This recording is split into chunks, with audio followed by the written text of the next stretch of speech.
What up, vlog? Kimmy's coming back home. She's been gone for 5 days. I miss her, but I really enjoyed this time to myself.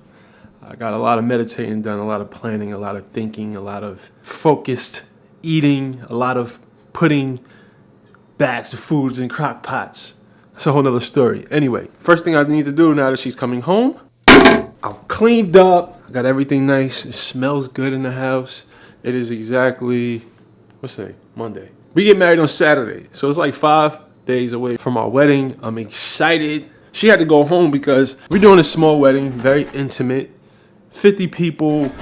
So we're doing a lot of the things ourselves because we try to keep everything under a strict budget. Very strict budget. I don't believe in spending $20,000, $30,000 on a wedding. I don't care how much money we have or don't have. And I'm so glad she agrees because that would have been a conflict. Anyway, let me go get her. I still have a lot of work to do on my relationship with food. And that's just keeping it all the way 100 with y'all. Because in the beginning of my journey, I was so afraid of cheat meals. I would not have a cheat meal. I associated eating anything that wasn't chicken breast or brown rice and broccoli. I associated that with getting fat again, which is a very, very, very negative, very toxic way to think about food, period. I had a very toxic relationship with food, and it's gotten better, but I'm not 100% satisfied with my relationship with food yet. I'm still working on it. Like I said, I got a lot better, but so I've realized I need to have balance. So I kind of go back and forth with my position on the whole cheat meal mindset. I'm gonna talk to you guys a little bit more about my theory on cheat meals a little bit later in this video. But when I pick up Kimmy right now, I'm going to have a cheat meal. Not because I feel like I need one.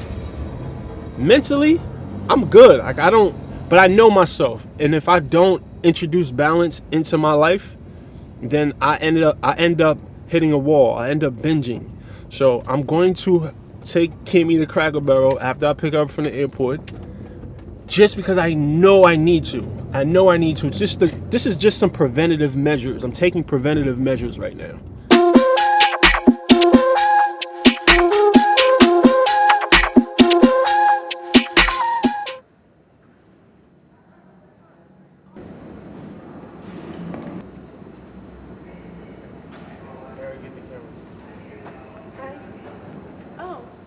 So you know this is gonna be my first cheat meal since I started my cut. Oh really? I kind of, I need it. You know how I get when I don't have balance. Yeah, well you offered it, so I figured you already planned this out. Yeah, I need it because I've been super, super strict, and that's never a good formula for me. Well, you've been eating my. What's that? Flipping like a stir fry. Yeah, boy. Look away. Look away. Don't look at it. I'm not. I can't look directly into it. It's like the sun, huh? Man, I'm about to crush. Forever.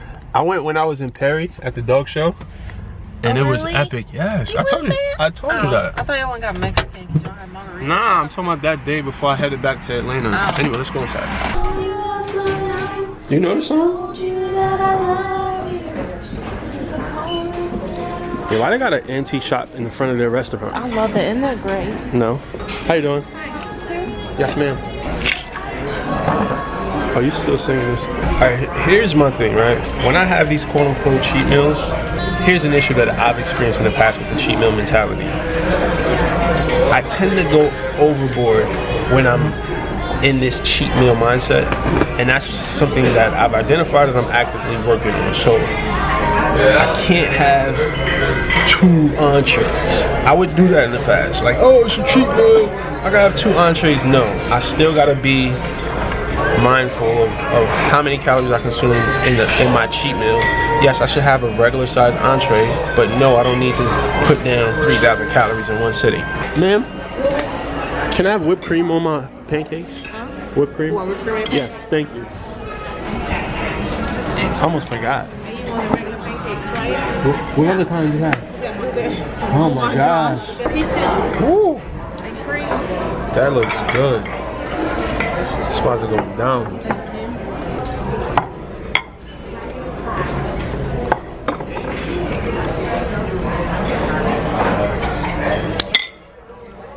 You want to try to find ways to save calories any way you can, right? Now, whipped cream is not looked upon as a macro-friendly food, but it is. And let me tell you the real advantage of having whipped cream all over my pancakes just now. I only used 1 syrup, when normally I would have used like 3 or 4. So I probably saved myself like 200 or 300 calories just by adding whipped cream, and whipped cream is only 15 calories per serving. That was a lot of whipped cream, but I'm pretty sure it was a hell of a lot less calories than that syrup. That's what I was about to tell you. But so you didn't use your other syrup? Yeah, see, I only used 1. And you know how I am about syrup. And I was giving you my other one. You know how I am about syrup. I usually have my pancakes swimming like this. So Candace has been gone for what, 5 days? 4 days? Oh my gosh, 5 days. So she's been gone 5 days, so we definitely need to pick up some groceries. The closest thing to the Cracker Barrel was Target. You're a Target stand. But we're leaving again on Wednesday to drive down to Florida for the wedding, so we're not gonna get too much stuff. So we'll show you in this scenario where we just need to pick up a few things to, you know, stay focused for the rest of the week until we hit the road. All right, I'm gonna show you guys what we're getting. Quest bars. Do they have the Hero? Oh, they do. Wait. We like the Quest chocolate chip, right? The chocolate chip. Oh, the cookies? That's what we like, right? Yeah. You want some of those? These are really good. Yeah, I like those better than Lenny and Larry's actually. I like Lenny and Larry's taste better, but those are better macros on those. I like these warmed up better. All right, so we got a bunch of stuff left at home. So all we got was eggs, some frozen veggies, some chicken breasts, and a salad kit because we have wraps and potatoes and all that stuff at home. There's nothing more annoying than when your socks are falling down. Sheesh. Child, you ghetto. You stole the syrups. All right, I'm about to hit the gym, but I'm going to randomly pick a workout from the 12-week transformation jumpstart program. Boom. This is the one I'm going to do. Screenshot it. Try it out. Comment below after you try it out and let me know what you think of this workout. All compound movements.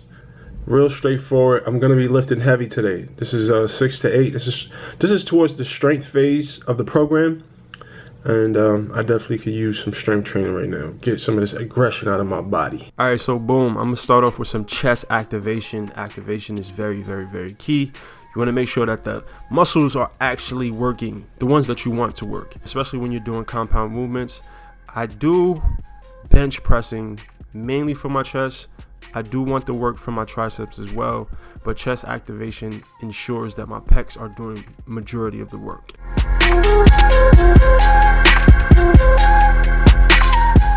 Push-ups are basically one of my go-to warm-ups for anything upper body. I normally start every workout with at least 50 to 100 push-ups every single workout.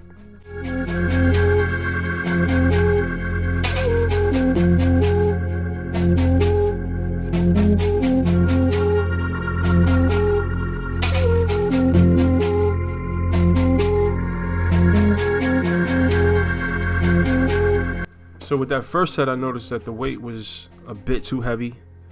I was able to finish the set, but if I was trying to do 4 sets of 8 with minimal rest, I can tell that that was going to be a bit too heavy, so I dropped it. So learning how to pick your weight is kind of like an art form, but make sure you're keeping in mind the goal, like how many sets, how many reps are you trying to complete, and make sure you're picking your weight accordingly. Oh yeah, you must factor in the amount of time that you intend to rest. Different exercise goals require different rest times, but I guess I'll do a whole video on that. I'm moving on to this military press. As you can see, before I switch body parts, I normally do a warm-up set of about 20 just to make sure that my muscles are ready for that action.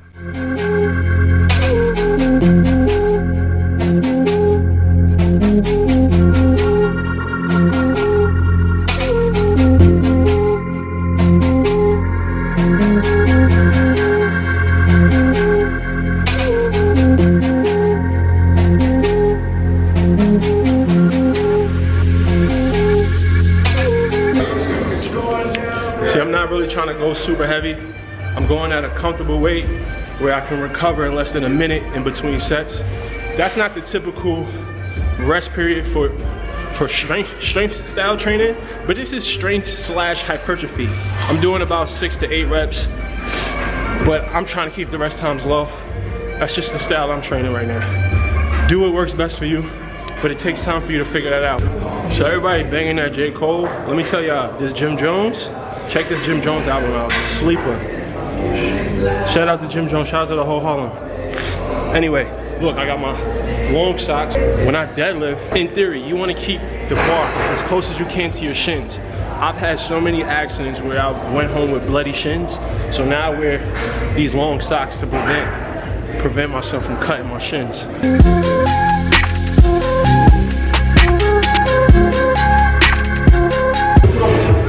Random appreciation, a random flashback moment. I remember not being able to put my socks on standing up. I used to have to sit down.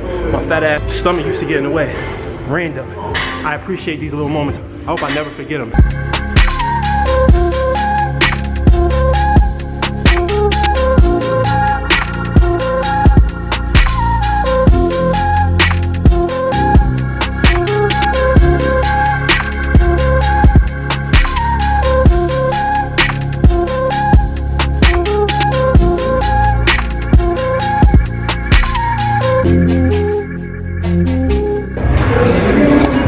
So be mindful of the movement pattern of your legs when you're doing leg press. Like for me, and Cammy pointed this out in a vlog when we were in Puerto Rico, when I press up, my knees would go inward towards each other.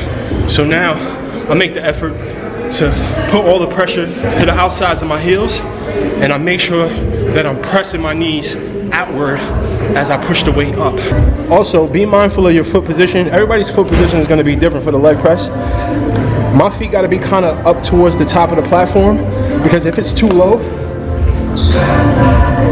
my knees go out, you see?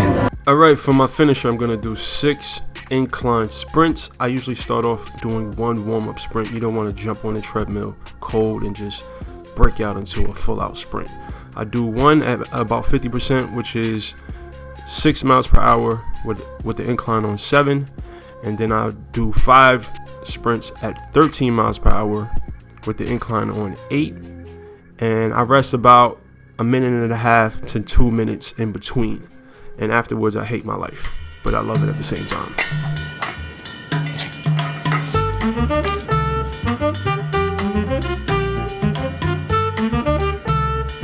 All right, so look, this is how it looks when it's all together. You guys see the stats for it. It looks amazing. See this little thingy right there? Thank you. And my side salad. So the key for me not to eat too much is to make sure that I eat a salad every single night with my dinner.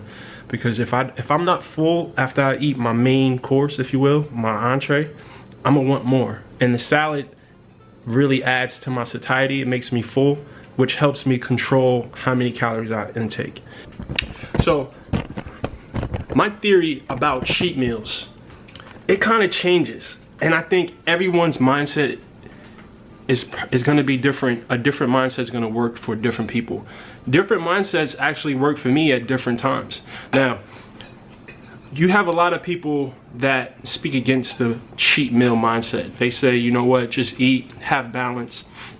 And in theory, that's great, that works, but in all actuality, for me, I tried it, and I know myself, I need to have some sort of parameters to stick to, or else I will overeat. I am addicted to food, so if I don't have these barriers in place, it's not gonna really work for me. So the cheat set mindset works for me most of the time. And what I mean by that is, if I say, okay, I'm gonna have a quote unquote cheat meal every 3 days. This allows me the discipline and the focus to stay focused on those 3 days in between, knowing that I have this quote unquote cheat meal coming. And no, that doesn't mean, you know, on that 4th day I OD and I eat crazy all day. And it's happened, but for the most part, me having this schedule that I stick to helps me stay in line. But you got to figure out what works for you. Some people that don't work for. Some people, they feel restricted if they quote unquote have cheat meals. So you have to experiment with different mindset. You have to experiment with different schedules. You have to learn how your body responds. Like for me, when I have a cheat meal, a quote unquote cheat meal every third day, and I'm focused and I'm hitting my workouts and I'm making sure I'm having this quote unquote cheat meal on a day where I have like my hardest workouts, I actually wake up the next day leaner. So it actually it doesn't set me back. It actually helps me progress forward with my goals, and especially when that's me trying to lose body fat. So you need to figure out what works best for you. For me, the cheat meal mindset works. Summer's approaching. I want to stay lean. I'm gonna start incorporating more high intensity training, because I know for a fact that helps keep me lean. And I know I'm gonna be wanting to have some drinks and I want to eat out this summer. We're gonna have fun. It's gonna be a lot of barbecues. We're gonna be traveling all over the place. So I'm about to up the intensity of my workouts, and I'm gonna stick to my schedule, and I'm gonna enjoy life. I'm not gonna really restrict myself too much. I'm gonna have maybe 2 or 3 cheat meals a week, and I'm gonna have some drinks, and I'm gonna be mindful. I'm gonna make sure I balance it off. My deal with myself is I never drink too much to where the next day I don't feel like working out. You know, I usually have 2 or 3 drinks, and it's fine. Try to keep the sugar low on my drinks. I'm about to enjoy summer 2018. It's that season. Me and my wife, we're about to get married in 5 days. We thotting it up this summer, baby. 5 days. Vegas. We're gonna be count on my hands. Vegas. Listen, we're gonna be in Vegas. We're gonna be in LA. We're gonna be in New York. We're gonna turn up all summer. So stay tuned. It's gonna be a dope season for the vlog. And as always, guys, I'm just trying to share the wellness. So get well and get money. And I'm just trying to eat